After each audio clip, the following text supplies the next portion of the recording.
Živijo, danes je 1. junij. Zate je mogoče to čisto navaden dan, zame pa je dan spominjanja.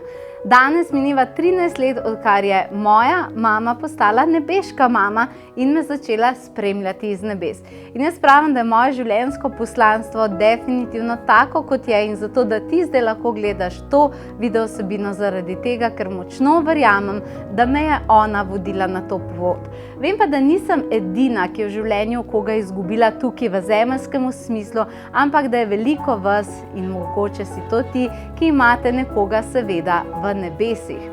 In danes, če bi recimo moja mami šepetala skozi mene, kar seveda šepeta, bi prenesla sporočilo vseh naših dragih pokojnikov, ki sedaj svetijo iz nebes na nas, eno spoznanje. In to spoznanje sem na tak poseben dan želela deliti s tabo.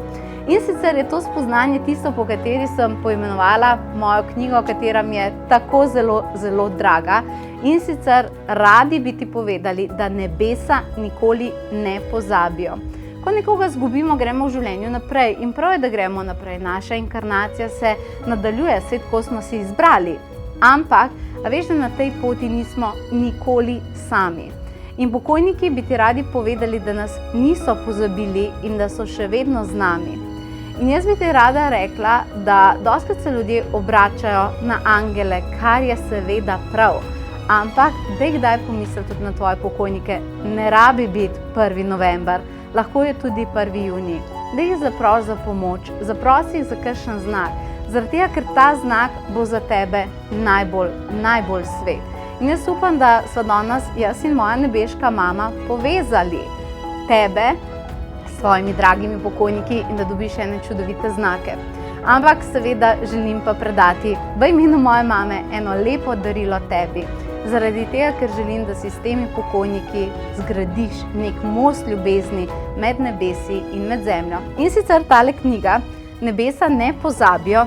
Ta knjiga, še preden je nastala v taki fizični obliki, mi jo je moja mami enkrat v sanjah prinesla in je rekla, nebesa ne pozabimo. In potem smo mi to knjigo napisali skupaj. Noter v knjigi najdeš res take čudovite principe, kaj je moja mami dojemala v zemeljski inkarnaciji in kako je potem dojemala, recimo, kaj imamo noter, ljubezen, prepričanja, izbire, obilje, smisel in tako naprej, kako je pa to dojemala potem v višjem stanju zavedanja. Ta knjiga je posebna zato, ker sem napisala intervju z njo s številnimi sporočili, hkrati sem pa dodala še zgodbe drugih pokojnikov, iz katerih se razbere toliko ljubezni. Tako da 26% pobud. Zakaj 26?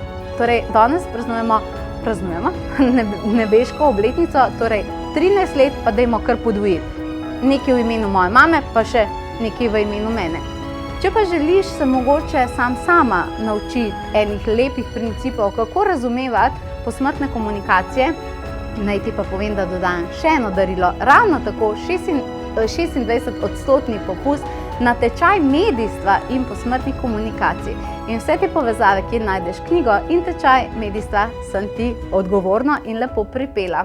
In jaz verjamem, da dobiš nek lep nebeški znak.